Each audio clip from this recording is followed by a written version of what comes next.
Toledot, our parasha begins, Ele Toledot Yitzhak ben Avraham. Avraham holid et Yitzhak. This is the descendants of Yitzhak ben Avraham. And then instead of giving us the descendants of Yitzhak, Torah goes backwards and says, Avraham holid et Yitzhak. Avraham begot Yitzhak. And the question is, don't we know that already? I mean, isn't it obvious that we know that Yitzhak ben Avraham? What does the Torah have to reverse? And before you give me the descendants of Yitzhak, which is obviously Yaakov and Esav, the Torah needs to tell me you should know first Yitzhak's lineage. Yitzhak's father was Avraham. Avraham who needed Yitzhak. You should know that by now. So the Mefashim say over here that she brings it down. Actually, it was to ward off Litzanei Hador, the scoffers of the generation, the cynics of the generation. The scoffers of the generation were saying that Yitzhak's real father is Avimelech. Me'Avimelech nit'aber Sarah. They came along and said, you think it's coincidental? You know, the lady doesn't have children for 90 years, and all of a sudden she's abducted by Avimelech, and the next day, she has morning sickness. So, isn't that a little coincidental that it was from Avimelech? And they were going around spreading those rumors that was from Avimelech.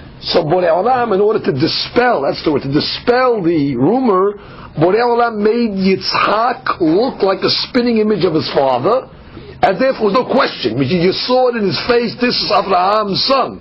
So the pasuk says, Avraham holidit Yitzhak, which means, contrary to the Litzanei Hador, we're telling you as the Torah, it was Avraham that begot Yitzhak, and to prove it, he looked like his father. And therefore, that took care of that rumor. That rumor was blown out of the water.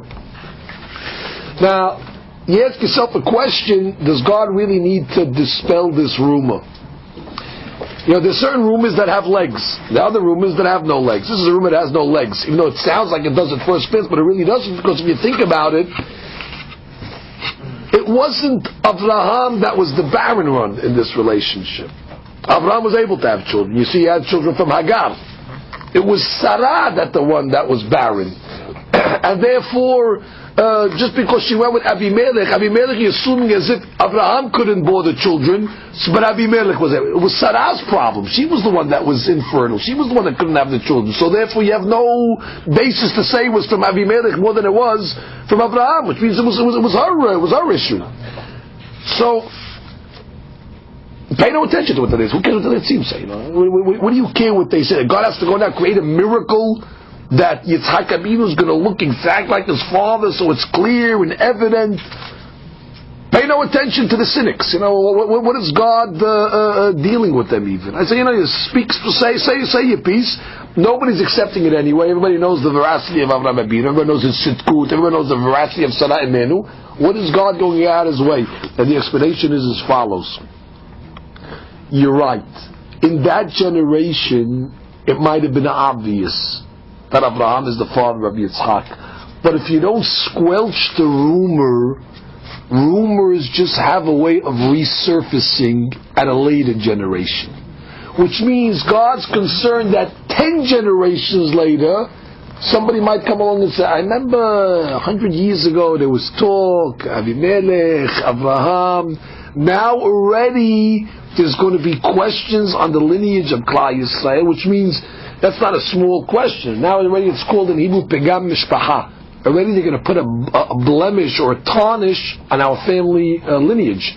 And when somebody has a tarnish on his family lineage, it's very hard to get that tarnish off. And this is not a small Pegam. This is saying that our forefathers Avimelech, not Abraham. That's a big item. So God is not concerned about the immediate generation. But you don't let the rumor perpetuate, because if you don't squelch the rumor, then there's no problem. Everybody knows the emit, but it's out there. 10 generations later, you forget. Hey, was it from Avimelech? I don't know. We got to be careful. We got to be safe. I don't want to get involved. So Borei Olam is teaching us a lesson. It's worth it to make a miracle, to change the natural order of creation, to make it exactly like Abraham, to protect the family of Klal Yisrael. So nobody should second guess our history, our lineage, where we come from. As a matter of fact, Rav Palm brings out in his Sefer, there was a great rabbi called Rav Kiva Eger. Rav Kiva Eger was a very humble man. He was known, as great as he was in scholarship, that's how great he was in humility.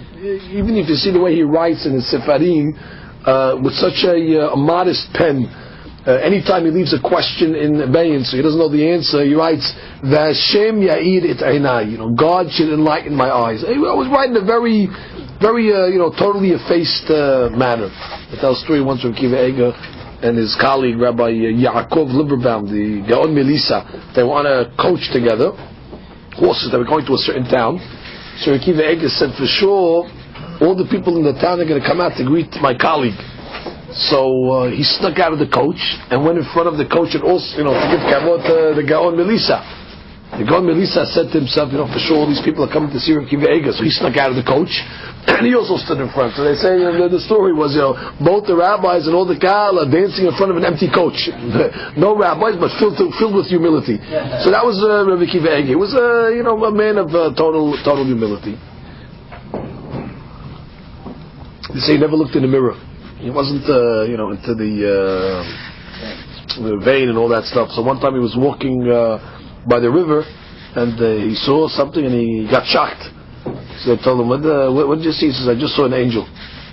It was his image in the water that he saw. He didn't realize that he's a malach. In any event, Rav Kiva Eger, one time a question came to his son, Rav Shlomo Eger. The question was, there was a lady that got a divorce, and there was a question if the divorce is legal or not. And the rabbis at the time wanted to say that the divorce wasn't legal, and therefore she cannot get remarried, and she has the status of what's called an aguna. Aguna means she's in limbo, she cannot get married. And that's the worst situation that a lady can be in. In aguna, that means it's torture, she cannot get married, she's frozen. So Rav Kiva Eger's son, Rav Shlomo Eger, wrote a teshuvah, and he said, the way I understand it, based on the halachot, she can get remarried. But the rabbis at the time didn't accept it. It was still controversy. So he sent a letter to his father, Rav Kiva Eger. He said, please, Dad, could you look at this teshuvah and see if it's legitimate? So he writes in his teshuvah, we have a copy of this teshuvah, very un-Rav Kiva Eger-like. In the teshuvah he writes, my son's teshuvah is valid, what he wrote regarding this, and the lady is permissible to get married. And then he writes in bold letters, and if anybody challenges this psak halacha and doesn't put his hand to his mouth, bitterness and troubles are going to pursue that person. Wow. You wonder, Kiva Eger, he never would talk like this. He would never, this wasn't his way to go start enforcing. And the explanation Rav Pam said is, because here he understood you're dealing with pigam mishpacha. You're dealing now with a stain on the family lineage. Because if she's going to get married now, based on this teshuvah, and you're going to have some rabbis going to come along and say, no good, what's going to end up happening? Our children will never get married. Our children are going to come to get married. Now they're going to say, it was controversy. I don't know. Now already, you're not ruining only the lady. You're going to ruin the next 100 generations. Therefore, Rabbi Kiva Eger was so careful not to put a stigmatism on the family. And he went out of his way and said, and anybody argues on this, who was he screaming at? The rabbis of his time. He didn't want it to be now a question. He didn't want it to be a safek. He wanted it to be known the lady is legal to get married, and if our children are permissible, and our grandchildren are okay, nobody should refrain from marrying into this family. You see how, again, the Torah is so careful to remove stigmatism from a person. Unfortunately, our generation, we're not as careful. When people, girls or boys are going out, to be very careful when somebody asks your opinion on a certain family. You could say one word, and half the show, if you say not a nice word about a family, forget about it. Now already that family is stigmatized. The walls have ears. That person goes to tell somebody else. All of a sudden, the family, the girl's not getting married, and they wonder how come the girl's not getting married. And you don't even realize it, because over a cup of coffee you made a light comment about the family that wasn't even verified, it wasn't even you just giving an assessment, and then you put a stigma on the family. And remember that it's very hard to reverse a stigma, which means when you come along, no, I didn't mean it, it wasn't ready to do a favor, I didn't smoke, I don't get involved, I'll go somewhere else. It's a Torah goes out of its way to protect the veracity of Yitzchak, that he's the son of Abraham, even though the claim really wasn't a strong claim, all the more so much we have to be careful. As teachers as well, I said this yesterday, you have to notice, teachers fall into this a lot. Kids going into the 8th grade, so the 8th grade teacher goes to the 7th grade teacher. Now, what do you think of the child? The 7th grade teacher has a very big responsibility to be very accurate in the way he depicts the child. If he's going to say something bad about the child, let's see, you ruined him. Now that 8th grade teacher looks at that child in that way for the rest of the year. And therefore we have to be very careful before we paint stigmatisms on anybody. But I said better, especially when it comes to our children. You guys are older and you don't have your children in the yeshiva, some of you do. But I'll give you a rule when it comes to that. You never incriminate your child in front of a teacher. Trust me, I'm a teacher, I know. When you go to a teacher and you come along and say, yeah, my son, he's lazy, and he doesn't do the work, and he's sloppy, and he's careless and all that. What you're doing is now, you yourself are putting a stigma on your child, even if it's the truth. But now the teacher can never look at your child the same way. As a job as a parent, you're supposed to protect your children. Your children have no advocates besides the parent.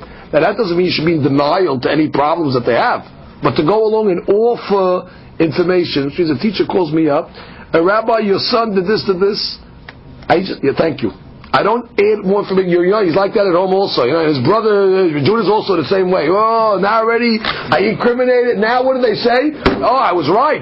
Now already I put an X on both the kids. Now the teacher's a human being. He's going to come into the class the next day, and already he looks at the kid. Hey, even the father said he's a good for nothing. Even the father said he's a behavior problem at home. And then don't stigmatize your children. Then you wonder, how come he doesn't get along with the teacher? You did it to him.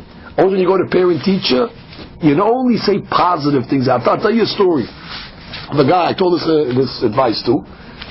Parents think they're gonna kiss up to the teacher. You're right, he's sloppy, I agree. Don't agree to that. What do they agree? You're telling a 17-year-old girl that just graduated seminary, she's gonna know more about your child than you know about your child that lives in your house for 20 years.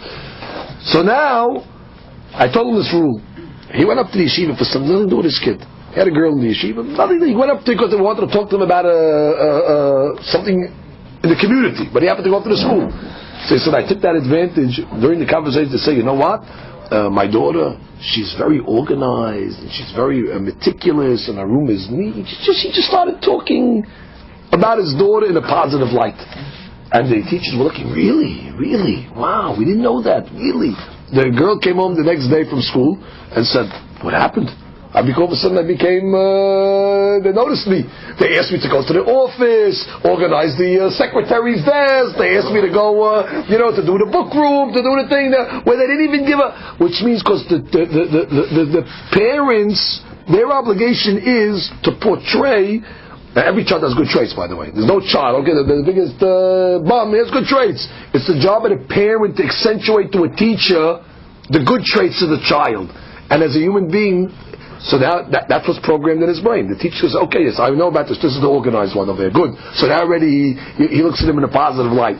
So sometimes the parents, in thinking that they're doing their children a service by, going and tattling to their teacher every avon that they made, you're not doing your child a service. And that doesn't mean, again, when the parent calls up and the teacher comes, hey, your child, he came to school with a pocket knife and he stabbed 3 kids. Say, no, he doesn't do that. You gotta accept the musar.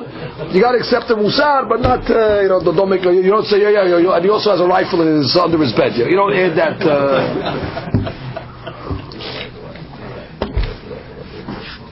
Okay, so that's that.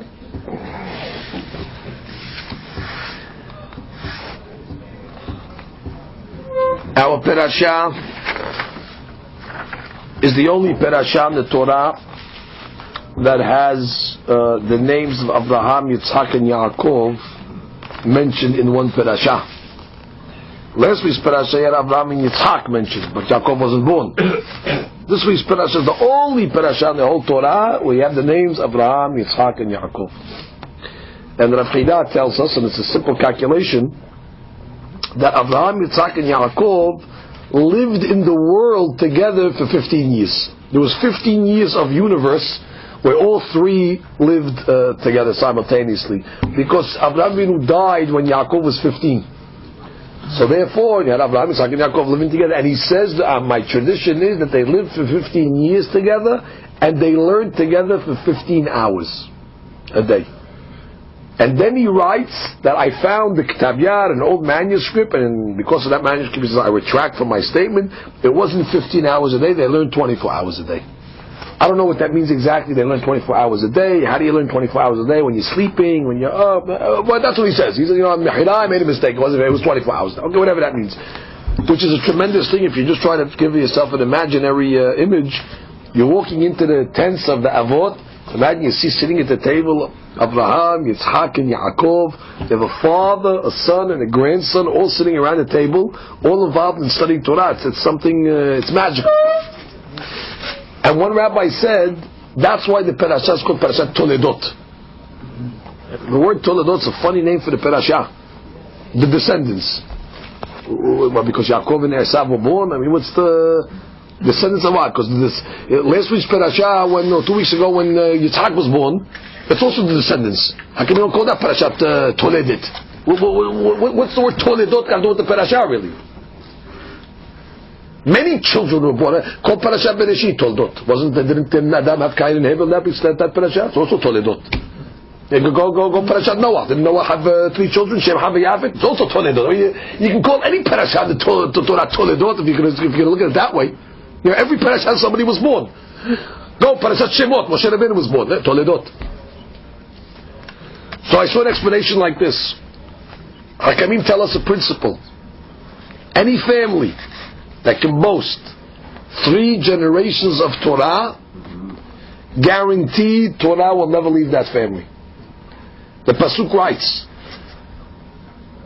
Lo yamushu mepicha, mepi zaracha, mepi zera zaracha, amar Adonai me'ata ba'ad olam. Borei Olam says, if the Torah does not leave your mouth, and does not leave the mouth of your children, and does not leave the mouth of your children's children, rest assured, me'ata ba'ad olam, for now and forever, Torah will always remain in that family. And the rabbis explain that specifically it's talking about not that you can boast 3 consecutive generations. It's when you have 3 simultaneous generations that study Torah together. Any family that can boast that their father and the son and the grandson together study Torah, know that Torah will never leave that family. And what's the proof? From Abraham, Isaac, and Yaakov.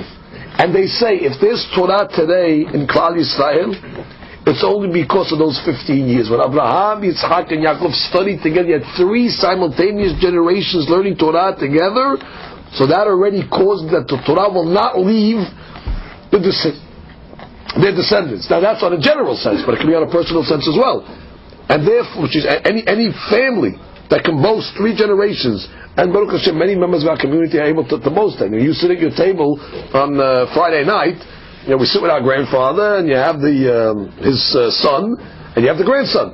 They're sitting at the table, and they sing Divrei Torah, and they say Hadushim. I sat many times giving shiurim where we had in the class itself, you saw the 3 generations sitting at the table. I remember mentioned when we had Arav Shalom, Mr. Isaac Esh, it's an old timer. And he would sit with his son Stevie in the class, and Stevie's son Ike Esh, named after him. 3 men, remember, he used to Torah Center, he used to sit there together. Say, V'arizot v'riti, v'yamushu v'picha, v'pizaracha, v'pizera, saracham. That's a blessing, that you can have 3 generations sitting at the same table, reading the Divrei Torah. That's why the parasha is called Toledot. Toledot means the descendants. Which means as a result of those 15 years of studying Torah simultaneously or together, it affected the Toledot. It affected the descendants. Who's that? It affected us. Torah is by us today because they sealed our fate in the sense that they ensured that Torah will never leave us. And Baruch Hashem, you see our community as well can boast the same thing in many other families. We go further. It says that the Avotenu HaKedoshim, they had problems of infertility.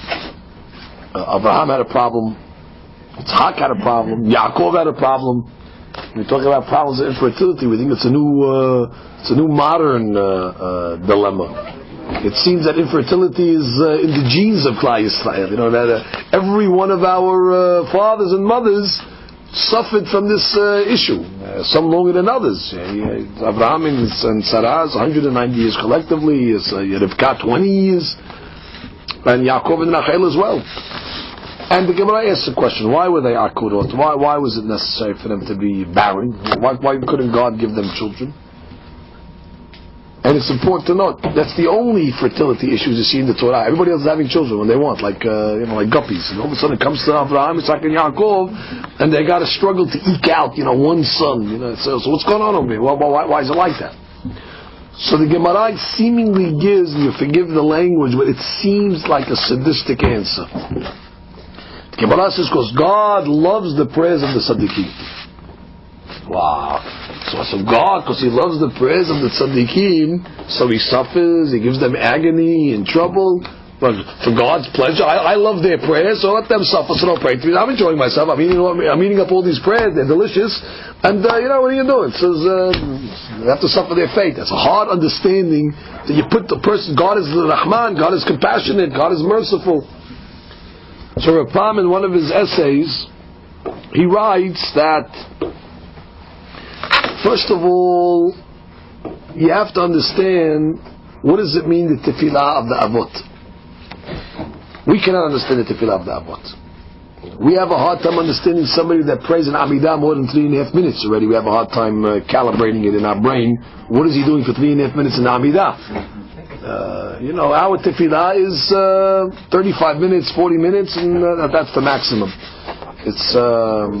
It's robotic a little, it's mechanical, it's an obligation, whatever you want to call it. It's Thursday is 45 minutes maybe to Sefer Torah. Four is a little long, exactly. Which means our prayer schedule is more like the New Jersey Coast train schedule. Comes in on time, leaves on time, there's no delays. It's like a train schedule. But you have to know the prayers of the Avot.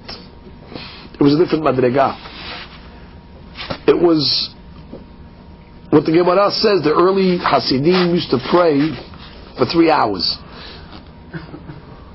1 hour before the prayer, 1 hour during the prayer, and 1 hour after the prayer.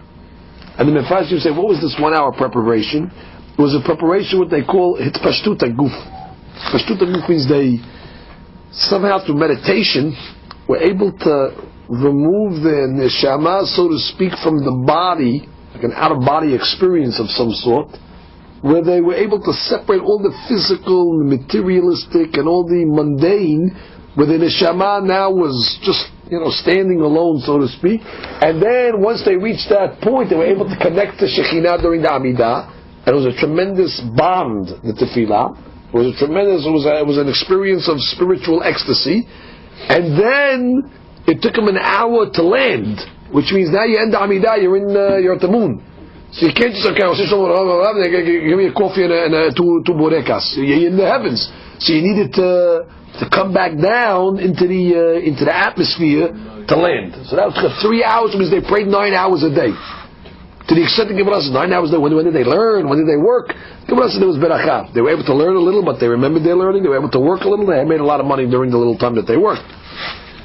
So that's a little depiction of what the prayer of the early generations were. As a matter of fact, they tell a story. There was a rabbi called Rav Eger. He was a great tzaddik. He used to pray with tremendous kavanah. The secular Jews at the time wanted to make a skit making fun of religious people. They wanted to, mock the religious people. But before they could mock them, they have to find out what the religious people do, so they can make fun of them. So they say, we'll go to Rabbi Eger's shul, and we'll pick up some of his quirkiness, and then we'll go make fun of it. Okay, so they went. They went to see him. He was praying the Amidah. When they saw him praying the Amidah, they came out. So the guy said, "What'd you see?" "We saw Kedusha, Yirat Shamayim." "What happened? They got you?" He said, "We're not making fun of anybody. This is wow." They were so impressed. Just looking at him in the Amidah, Again, anybody looks at us in the Amidah, it's not inspirational. It's not. If you can catch him in the Amidah for the 2.5 minutes that you're there, you have to. It's nothing exciting. You don't get any. You don't get moved by it. We're in the Amidah, we're not moved. So all the more so somebody looking at us. Yitzhak Avinu's tefillah, you cannot imagine his tefillah. I'm going to tell you Nitziv. I don't want to be out of line when I say this Nitziv over here, but he says it, the Nitziv. We have to be careful when we say over this Nitziv, but it's brought down. The Nitziv writes, why didn't Rivka tell Yitzhak that Esav's no good? It's very simple. You don't need this whole charade. Go to Yitzhak, say, my dear husband, and we have a precedence, by the way. Sarah did this to Abraham. Abraham felt Ishmael's okay, and Sarah went to husband, my dear husband, you're off base on this, throw him out. So Yitzhak can do the same thing. Just go to Yitzhak, and it's a precedent in the family. Your mother-in-law did the same thing. Go to your husband, say, listen, Yitzhak, you're reading it all wrong. I let Yitzhak say, no, let God intervene. The story can repeat itself. So he says that Abraham and Sarah's marriage and Rivka and Yitzhak was a different marriage. He writes, there was Pahad Yitzhak. She had Pahad from Yitzhak. Not a bad fear, but a reverence of Yitzhak where you don't tell Yitzhak what to do. Yitzhak knows better. I'm not going to criticize him. I cannot tell him any. She had a certain Pahad for Yitzhak. Asked the Nitziv, where did this Pahad come from? He says the Pahad came from the initial moment when he met her. When did they meet? She's on the camel coming to town, and Yitzhak is praying Minha. Vayetze Yitzhak lasu'ah masadeh lifnot arev. He's praying Minha. She caught him in Minha, so she fell off the camel. She saw a man involved in prayer. Must have been such an intensity and such a concentration. From that moment, she was like, wow, she never saw something like this before. That's the prayer of the Avot. So when we talk about God loves the prayers of the Avot, you have to know it's not a small thing. But then he asks us the question again. Why did it have to happen this way? But the prayers are beautiful, it's connection to God and everything. So the explanation is like this. It had to happen this way because our rabbis tell us God needed to separate between the Avot's children and the generations before them. The generations that preceded Avraham are bad generations. Terah, all these idol worshippers. If Avraham would just have children right away, it would be a continuation of the generations that preceded them. We don't want any connection between the generations. We have to stop the world from Avraham and now reset, start again. We don't want any dregs, any residual from the previous generation to carry over. So what does God do? No children. Miraculously, years later they have a child, but now already it's considered cut from the original generation. Now even with all that, there were some dregs that came out. Who is the dreg? Ishmael. Which means when he came out, it's like a guy digging in a well for water, but the first couple of buckets there's still some black mud in it.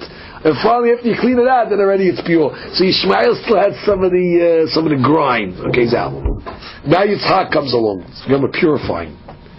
But even by Yitzhak, there was some grime. Who was the grime of Yitzhak? Esav.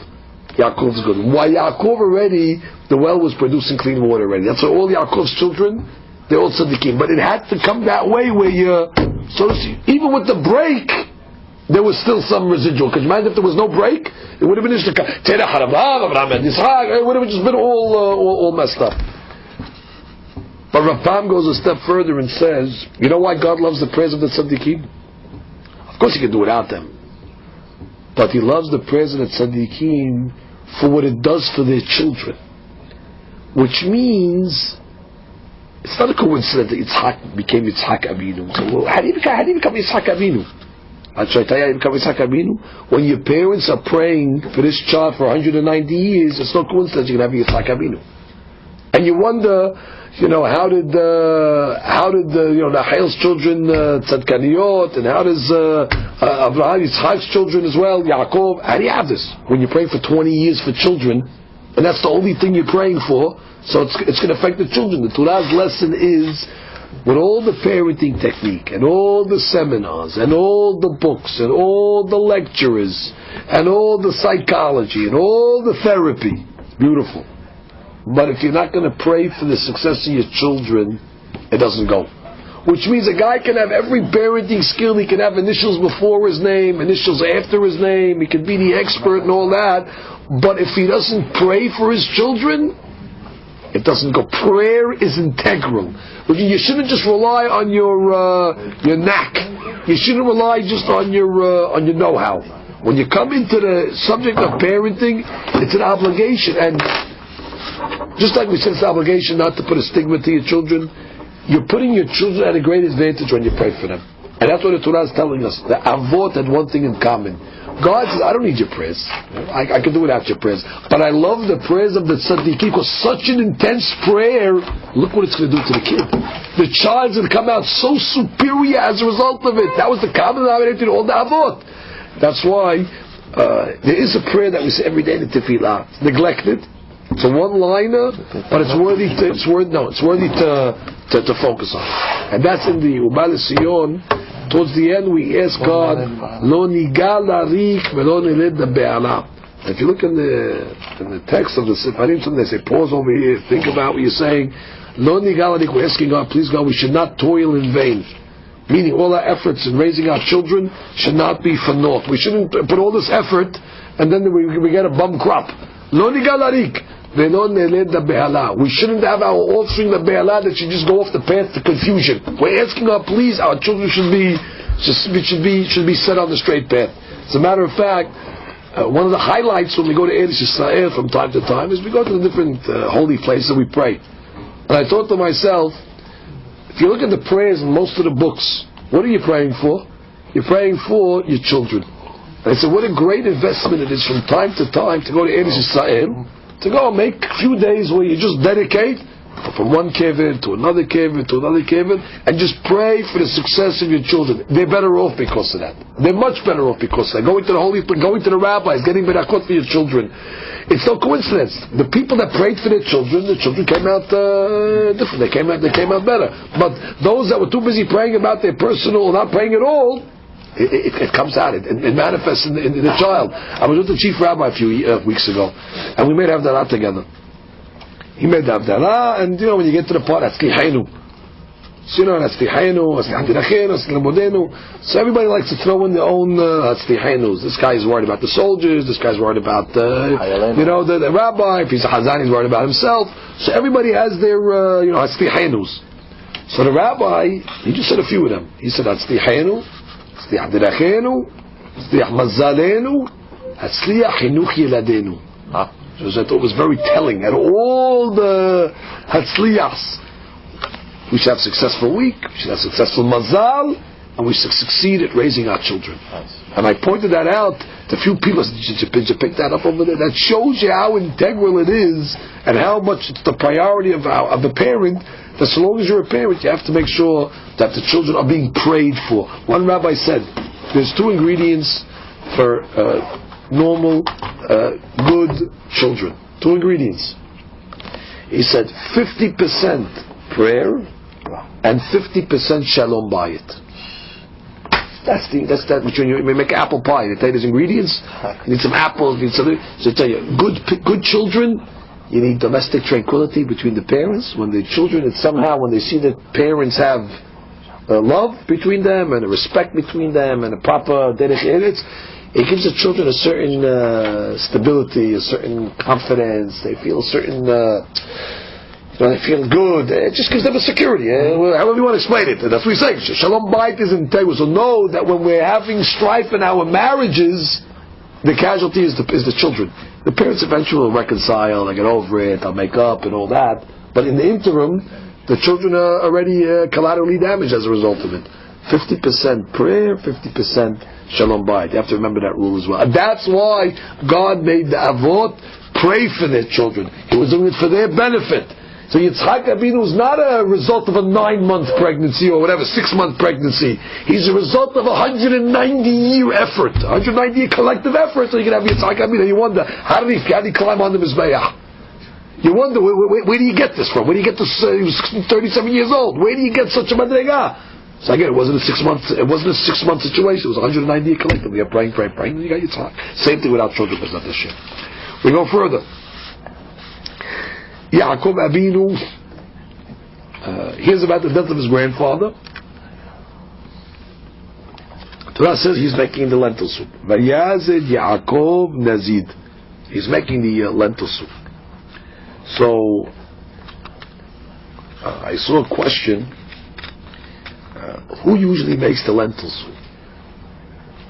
You'd assume that Rivka would be making the lentil soup. That's normally the womanly thing to do, to make the seudot. You can assume that. I mean, you're not going to say that Yitzhak was, taking up, culinary, cooking and stuff like that. He wasn't into that. He wasn't, a chef. Like you see some men, they say, I like making scrambled eggs. It gives me, I have nothing better to do. I like to make some type of food. Yitzhak wasn't interested in hobbies. He wasn't interested. But Yitzhak, every spare second he had is learning. He didn't come along and say, I'll make the adis soup. Well, let me make the adis. What's going on over here? What's he making the adis soup? So explanation over here is, this was not making scrambled eggs on a Sunday morning. This was a different type of item.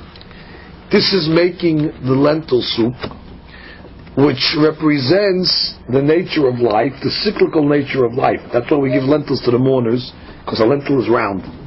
And we remind everybody, life is like a circle. People go up, people go down, people are born, people die. The lentil reminds us of the cyclical nature of life, which means nobody lives forever, life is temporary, the ephemeral nature of it, and therefore making the lentil soup is a musaf. Making the lentil soup is not just making barbecue. The making the lentil soup is actually a musar. When he's stirring the pot, he's looking at those lentils, he's reminding himself, which means you have two options. He could have opened up a Mesilat Yesharim and read the Mesilat Yesharim, or make lentil soup. It's the Yaakov, the same thing. Which means I learned Mesilat Yesharim, I'm reminded of the day of death. Making the lentil soup, I'm also reminding myself of the day. It's a noble thing. It's not a spending some time in the kitchen. Making the lentil soup is a religious experience. And the Sefer HaChinuch writes a very important rule: Ha'adam nif'al kefi pe'odotav. A person is affected by his actions, which means we're a creature that we're a product of our action. Meaning, the more you do something, the more it becomes part of your nature. Like he says, you run to synagogue will become endeared to you. But even though you're running for the first time, just because you're just running, because the rabbi told you to run. But eventually, the feeling to your external actions is the rule. The external actions inspire the internal actions. So therefore, you give tzedakah, just give. Even though you don't understand what you're doing, you don't have any feeling, eventually this motion of putting your hand in your pocket back and forth somehow will soften your heart and you'll turn into a generous person. But don't wait to become generous first, because it won't happen that way. First you got to act, and somehow the actions break the heart. You guys understand that? So the same thing over here. He says, making lentil soup is unbelievable. Every time he's churning the pot, what does he see? Round lentils. And what is he thinking? Got to give this to my grandfather's mourners over here. Why? Because nobody lives forever. Even Avraham Avinu dies. And therefore, you got to fix your ways today, because you don't know what's going to be tomorrow. So the lentil soup is a musar. You don't want to give that up to anybody. Ma, I'll make the soup. That's already the biggest zechut for Yaakov Avinu. Oh, now Esav comes from the field and he's hungry. And of course he comes along and says, Adoma is give me some of this red stuff.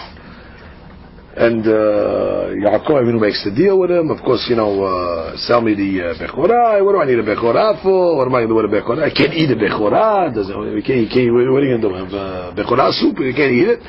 Take the bechorah. Ve'ibis Esav the bechorah.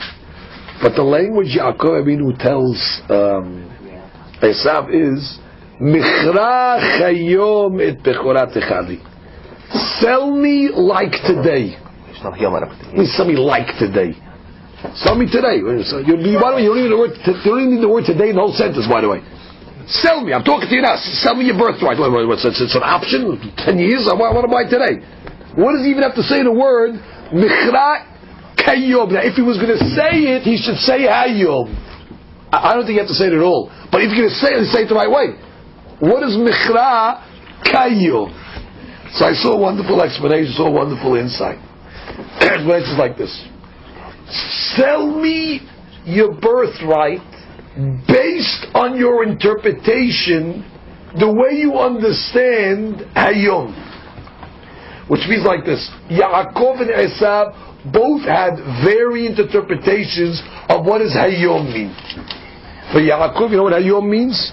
Hayom is temporary. Hayom is fleeting. Hayom is a preparation for tomorrow. Hayom la'asotam mahal lekabel secharam. Today they perform the result. Tomorrow they receive the reward. Yaakov understood what today means. Today is not the permanency. Today is a temporary situation. It's a bridge. How does Esav look at Hayom? Esav looks at Hayom. This is it. Eat and be merry today, for tomorrow you shall die. Esav lives for the moment. Esav not interested in the future. Don't tell me about Olam Haba. I don't want to get Eden. What's for lunch? That's what I'm interested in. You know, where are we eating tonight? You know, what movie are we going to? But there's Gan Eden, the Tzaddikim. Do me a favor. You know, do we have the ocean front? Do we have the? We're sitting first class, or we're sitting in? That's all he cares about. He cares about this world over here. Don't mix me up with future stuff over there. Drive me crazy with Gan Eden on my body. I want to eat now what I want to eat, and don't. So his interpretation of Hayom is what? Hayom is Hayom. This is it. It's the present, and that's the main item, and that's what we live for today. And tomorrow we die. So therefore, Yaakov Avinu is saying, listen, it only makes sense that you sell me the Bechorah, because what's the whole premise of the Bechorah? Heir to the religious estate, heir to the spiritual blessings. What do you care about spiritual blessings? You can't eat spiritual blessings. It's not money. You can't have physical pleasure from the spiritual blessing. So therefore, he was saying, Michra Kayom, like the interpretation, like the way you understand Hayom, based on your philosophy of Hayom. What do you need a Bechorah for? On I'm making lentil soup. What does that say about my understanding of what today is? The lentil soup, the fact that I'm churning the lentil soup shows me what? I understand life is cyclical, life is temporary. This world is only a bridge to get to the next world. So therefore, based on our views of the word Hayom, it only makes sense I should be the guy that gets the Bechorah, and you should be the one that should give it up and have no problem. So he was giving him a rationale. Like when you're trying to get somebody to sell you something, you try to justify it to him why it makes sense for him to sell it. The guy doesn't want to sell his house. And so you tell him, no, it's good for you. What are you doing anyway? You're only two people. We need such a big house for. I'll give you the money. You go live in the thing.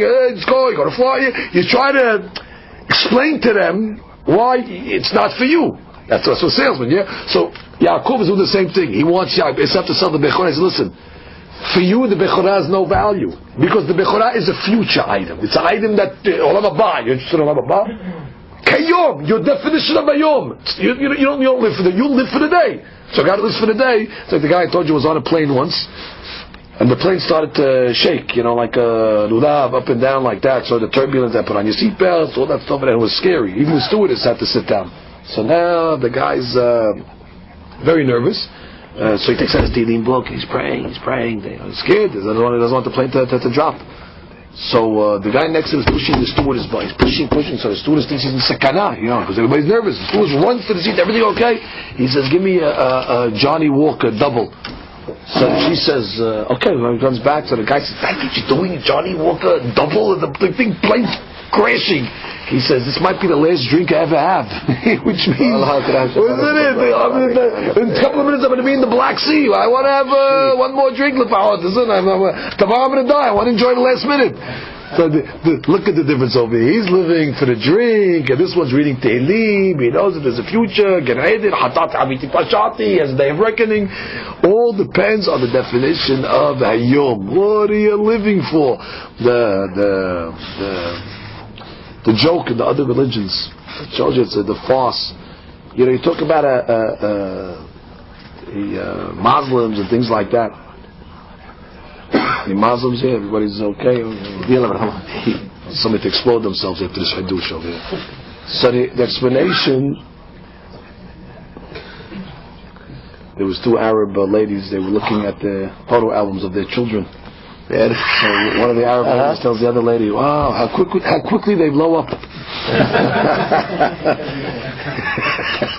In any event, you think of the mentality. Their understanding of Gan Eden is 70 Toledot, whatever they say. They have their dreams, and it's such a shallow understanding. Because how could you put as an eternity something that's somewhat feasible today? I'm not saying it's feasible 70 bitolot, obviously, but hypothetically, it's feasible, which means it's like, imagine I would come along and say, you know what Gan Eden is? If you do all this item over here, you get to eat all 31 flavors from Baskin Robbins. You get all of them. They give you a scoop of each one. What? Unbelievable! Go now. You go to Baskin Robbins now. You could for $3, they'll give you all 31 flavors. So how could you? Which means even the eternity is based on what? On today, which means they're calibrating the pleasures of eternity based on the pleasures of now. Which is so they were able to understand there's a future, but they got stymied. They got caught up. They couldn't understand that there's a future that's above this madriga. So again, they look at this olam haba as just magnified pleasure. That's all it is, magnified pleasure of this world. So in this world over here, they have whatever, with times 70, whatever it is, times 2, whatever it is for the Arabs have this world. Good.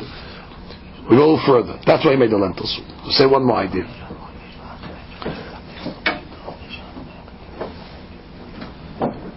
Novel idea of the Ben Ish Hai. This is actually the source of the double sketch. Everything's in the Torah. The sketch is in the Torah, the double sketch is in the Torah. Now I'm going to give you the source for the double sketch.